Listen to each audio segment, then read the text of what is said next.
uses humans to remotely control self-driving cars in a pickle. Self-driving cars might not respond perfectly in every driving situation, which could be deadly, as passengers aren't likely to be paying attention or able to take over in time. So VentureBeat has come up with a solution. When the situation gets really tough for a self-driving car, VentureBeat switches the control to a remote human driver, who can use video game equipment to safely control the vehicle. Shai Magzimof, CEO and co-founder of the Mountain View, California startup, said in an interview with VentureBeat that he was inspired by playing racing video games. After looking into programming artificial intelligence for self-driving cars, he concluded it would be really hard to achieve perfection. And any amount of error could be disastrous for passengers. About 78% of the public say they do not currently trust self-driving cars, but 59% are willing to buy cars with some autonomous features.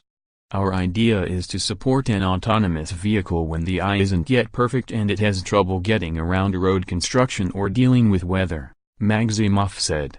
This is exactly like playing a video game. But here you are using video game equipment to drive a real car. We believe I will ultimately solve the problem.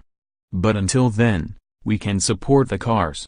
We bring the human touch back to self-driving cars.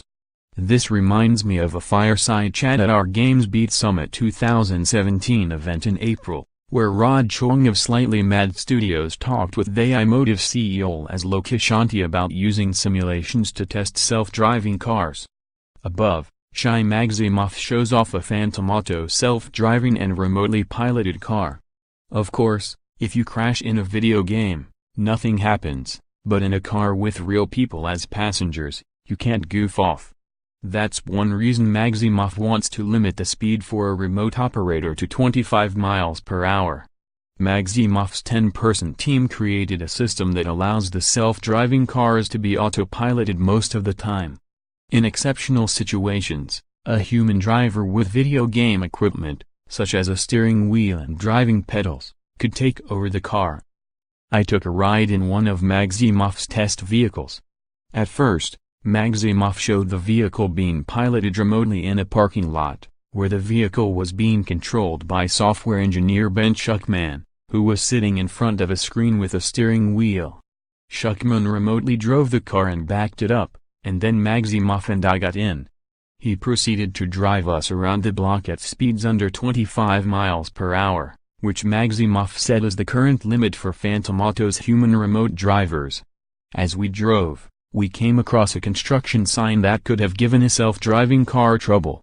But it was no big deal for a human. Magzimof believes state regulators at the California Department of Motor Vehicles will favor this approach, as it provides an extra level of safety for cars.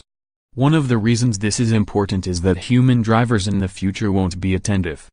They may be sleeping, playing a game, or doing something else with the expectation that the self-driving car is in control, and they won't be prepared to take over in an emergency.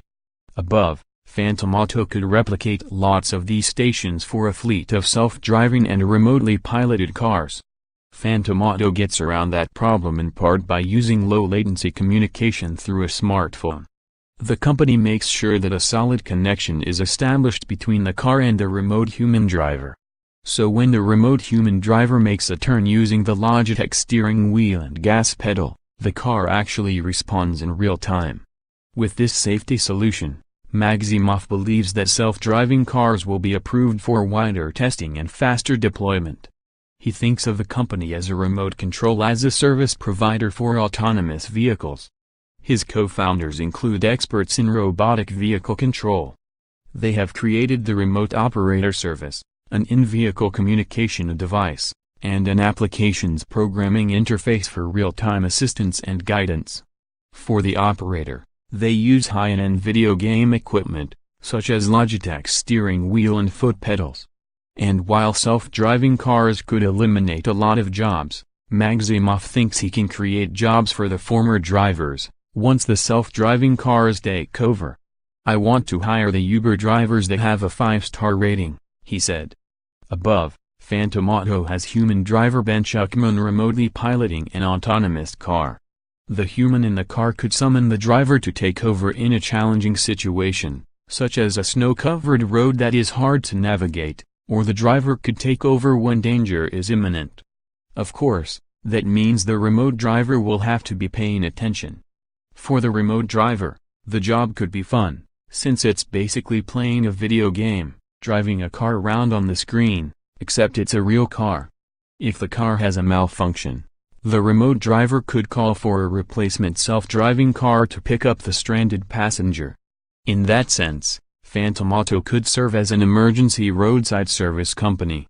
And one remote driver should be able to manage multiple cars. A car may need support, and the remote driver connects immediately, Magzimof said. If a policeman stops a car, who will talk to him? You have to have a remote driver communicating with him. Magzimof started the company earlier this year. He had been looking for something to do after he sold his previous startup. That company was NextPeer, a platform that enabled mobile games to add multiplayer matches. Viber acquired NextPeer for $9 million in 2015. For Phantom Auto, Magzimof raised money from Maniv Mobility, Wolfson Group, Our Crowd, Tectonic Capital, and Joseph Grunfest.